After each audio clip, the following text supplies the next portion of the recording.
In this video, we're going to work on another problem that compares fractions. So if we have a problem like this, which says which fraction is more, 4/5 or 1/4? Well, in this problem, the denominators are not the same. So it's a little bit harder or not as easy to visualize as when the denominators are the same. Where in another problem we did one where the denominators were the same and we drew a little model that showed what the fraction looks like. But for this problem, we're going to use a benchmark. So compare each fraction to a half to figure this out. The half is called a benchmark, and I've underlined it. So the benchmark is going to help you figure out which of these fractions is more. So here's how the benchmark looks. So we have the 4/5 fraction here. So we took a block, we cut it up into 5 parts and colored in 4. So that's what 4/5 is.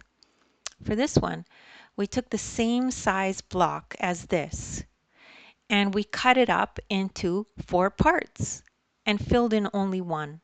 And that's what 1/4 is. Then we took the same size block and we cut it into 2. So it's a half. So we compare this exact block to this fraction and then also to this fraction. So we could see here that 4/5 compared to 1/2, and then here we have 1/4 compared to 1/2. And what do we see from that?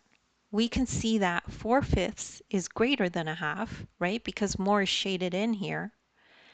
And then 1/4 is less than a half. So what we learned from that is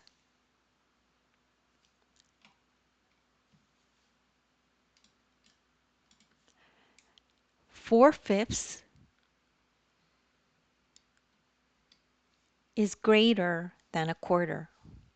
So because 4/5 is bigger than a half and 1/4 is less than a half, then it works out that 4/5 is greater than a quarter. So that relationship will work out when you compare those two fractions together. So you use the benchmark to try to figure out which is bigger against it, and then you'll be able to answer the question. And don't worry, if you don't understand this, just rewatch the video. You're probably one explanation away from understanding it.